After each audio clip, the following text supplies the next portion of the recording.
mahasiswa Universitas Bina Bangsa GIK Sempena. Nah, jadi di sini saya ada tugas sedikit Pak, mewawancarai tentang kantor Dinas Pangan Aceh ini Pak. Nah, jadi di sini saya ada beberapa pertanyaan Pak. Sebelumnya saya boleh tahu nama Bapak siapa Pak? Nama saya Fahmi Mubarak. Saya di sini sebagai pejabat untuk layanan informasi publik di Dinas Pangan Aceh. Jadi kalau ada untuk layanan-layanan, saya akan memberikan informasi kepada masyarakat, mahasiswa, masyarakat umum, pelaku usaha dan lain-lain. Jadi Pak, di sini saya mohon izin sebentar waktunya Pak. Saya ada beberapa pertanyaan nih Pak menyangkut kantor Dinas Pangan Provinsi Aceh ini Pak. Nah, langsung ke pertanyaan pertama Pak. Jadi bagaimana pelayanan yang diberikan kepada masyarakat oleh Dinas Pangan Provinsi Aceh ini Pak? Oke, jadi Dinas Pangan Provinsi Aceh ini kita punya 3 layanan untuk publik. Layanan untuk publik itu diatur oleh undang-undang ya. Jadi kalau ada masyarakat datang untuk minta data, kita layanin. Kalau ada datang masyarakat untuk meminta layanan, kita layanin sebatas yang diberikan kewenangan kepada Dinas Pangan. Misalnya kalau Dinas Pangan Aceh itu kita punya layanan yang berhubungan langsung dengan masyarakat. Yang pertama adalah layanan informasi publik, itu berhubungan dengan informasi. Itu kita di sini. Kemudian layanan untuk pengecekan pangan segar asal tumbuhan untuk seperti residu pestisida, kandungan logam, dan kandungan-kandungan yang berbahaya lainnya, itu kita menyediakan layanan di lab, laboratorium keamanan pangan. Kemudian yang ketiga, ada satu gedung lagi layanan yang disediakan oleh Dinas Pangan, namanya OKKPD, Otoritas Kompeten Keamanan Pangan Daerah. Itu di gedungnya di sebelah sana juga, nanti saya tunjukin. Ini kan gedung utama, gedung Dinas Pangan, kemudian gedung lab, kemudian satu lagi OKKPD. Di OKKPD itu menyediakan layanan untuk seperti izin-izin edar. Misalnya kayak saya jelaskan tadi kan, ada layanan untuk menjual pangan segar asal tumbuhan. Contohnya misalnya Desri mau ada nanam bawang, ada nanam wortel, pangan segar asal tumbuhan yang belum diolah. Pangan sesuatu yang bisa dimakan, kemudian segar yang belum diolah masih segar, kemudian asal tumbuhan. Kan ada perbedaan lagi nanti. Kewenangan Dinas Pangan itu PSAT, pangan segar asal tumbuhan. Ada nanti PSAH, pangan segar asal hewan. Itu wewenangnya Dinas Peternakan. PSAI, pangan segar asal ikan. Itu wewenangnya di Dinas Peternakan. Kemudian kalau sudah diolah, itu ranahnya BPOM.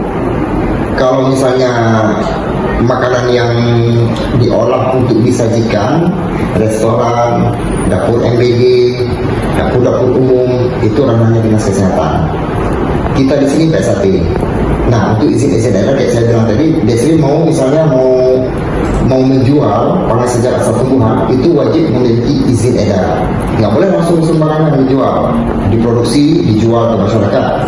Karena kita pemerintah kayak punya semacam tanggung jawab moral untuk menjaga apapun masalah makanan yang dilempar ke pasar untuk dikonsumsi masyarakat, harus dilihat dulu ini aman apa enggak, apakah dari residunya, dari unsur-unsur yang nggak baik bagi masyarakat, cemaran-cemarannya dan lain-lain kan.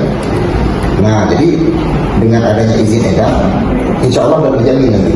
Nah, izin edar itu juga layanan yang dihasilkan oleh Dinas Pangan di OKKPD. Bisa tunjukin nanti kantornya. Berarti kayak ada surat seperti itu Pak, misalnya ada contohnya ada misalnya kayak biasa lah permohonan. Kita misalnya permohonan untuk NIB, izin berusaha, kita kan punya KTP, punya lokasi usaha dan lain-lain. Begitu juga kalau misalnya kita mau mengajukan permohonan untuk izin edar, kita juga harus punya yang pertama NIB dulu. NIB itu otomatis kita akan melewati dalam serangkaian proses untuk membuat itu izin edar tadi kan. Membuat perusahaan untuk berusaha.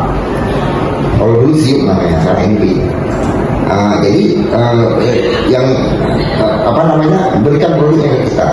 Ini produk kami punya, kemudian mana lahannya, ini lahan kami punya. Kemudian nanti petugas akan turun ke lapangan untuk mengecek lokasi di situ, nanti apakah bagus nanti sanitasi higiennya, penanganan pasca panennya, proses packagingnya dan lain-lain. Kita sudah cepat menyiapkan. Nanti dijilat juga nanti. Ketika selesai dijilat, nggak mengandung cemaran, berarti aman dari konsumsi masyarakat. Baru diberikan izin edar. Izin edar itu kayak semacam SIM, Pak. Dan analoginya, kalau dia sudah memiliki SIM, dia sudah bisa jalan di jalan raya, kendaraan. Kalau belum punya SIM kan belum teruji dia. Begitu juga. Kalau misalnya belum memiliki izin edar, pangan yang dijual itu dia belum teruji bahwa itu sudah aman dari konsumsi masyarakat. Nah, itu juga kita punya dinas pangan. Oke, pertanyaan selanjutnya, apa saja fasilitas yang disediakan untuk mendukung pelayanan tersebut? Fasilitas yang disediakan itu dinas pangan itu pertama kita ya ruang tamu, ruang tunggu seperti ini. Kemudian kita sediakan juga komputer, koneksi internet, kemudian lahan parkir, kemudian ada akses untuk kita minta permohonan, apakah itu akses internet secara elektronik. Link saya kasih tadi ya. Di situ ada untuk permohonan layanan informasi. Kemudian kalau di OKKPD nanti saya kasih linknya. Misalnya apa sih syarat-syaratnya itu untuk kita mengajukan permohonan, ada linknya juga. Untuk lab juga dulu pernah kita buat, tapi saya nggak tahu bisa apa enggak. Biasanya kalau orang lab, Bu Ira langsung ke sana, Bu Ira ya. Kalau misalnya orang ingin mengajukan permohonan untuk pengujian langsung ke sana ya. Kalau OKKPD kita punya online, kalau di dinas pangan kita punya online. Jadi orang bisa datang langsung kembali, bisa secara online. Kalau zaman sekarang kan daripada datang-datang di kantor mending online kan, bisa di mana aja. Lebih mudah Pak ya. Ya. Oke Pak, baik, yang pertanyaan terakhir nih Pak. Ya. Ini sering terjadi nih Pak, misalnya apakah ada kendala yang sering dihadapi dalam memberikan pelayanan kepada masyarakat tersebut? Terus terang ya, kalau misalnya kendala insya Allah nggak ada kendala langsung, karena kita bisa dibilang kalau untuk permohonan banyak informasi, data dan informasi itu dalam 1 tahun itu 1 atau 2 yang minta. Kalaupun ada yang minta, misalnya data di luar kewenangan kita, paling itu kendalanya. Misalnya gini contoh, ada masyarakat atau mahasiswa dia buat berita tentang berapa luas lahan. Di dinas pangan kita nggak memiliki data itu. Misalnya kita minta berapa sih jumlah ekspor dan jumlah impor. Nah, di dinas pangan kita nggak punya. Meskipun dia namanya pangan kan, kayak luas lahan itu pangan tuh, kita nggak punya itu yang data itu di dinas pertanian. Jadi kalau dari sisi data itu kalau mereka datang kita punya, kita sih bisa mereka mau dari online bisa langsung bisa. Kalau kita nggak punya, ya kita nggak bisa kasih. Nah itu aja. Kalau dari sisi dari lab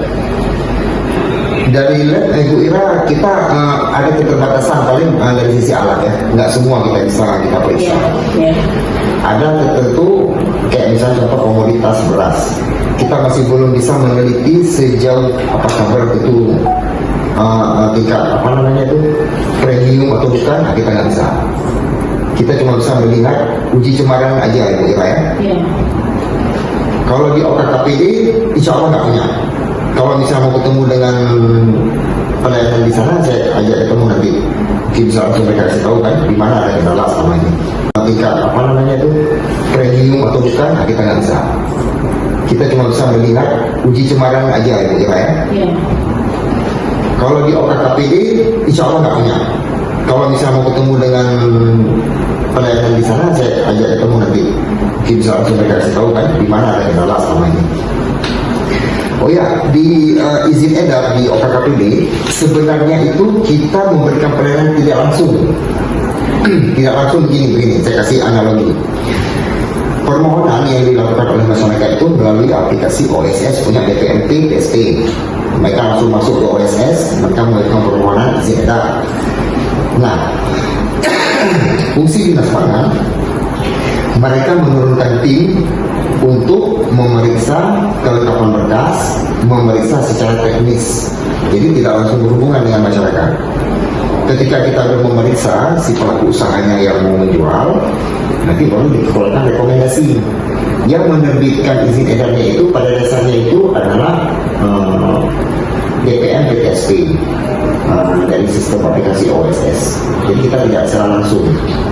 Kalau saya analogikan begini, Desri mau mengajukan permohonan untuk apa misalnya? Permohonan anggap aja kita bilang untuk SIM lah, contoh. Permohonan untuk SIM, datang ke kantor polisi, tolonglah buat SIM. Nah, ketika polisi mau menerbitkan SIM, Desri diuji di tempat apa istilahnya pengecekan test drive-nya, bisa apa enggak Desri? Nah itu bukan orang polisi, bisa jadi orang pihak ketiga atau dari mana. Nah pihak ketiga itulah fungsi di Dinas Pangan, mengecek. Coba hidupin starter, hidupin. Coba putar-putar dulu, putar-putar. Nah ketika orang itu sudah melihat, oh betul, Desri bisa bawa, diberikanlah rekomendasi kepada kantor polisi tadi, Salantas tadi, nah, dikeluarkanlah SIM. Nah posisi Dinas Pangan itu kayak polisi yang ngecek tadi. Begitu. Jadi seperti itu Pak dari pertanyaan saya tadi Pak. Ya.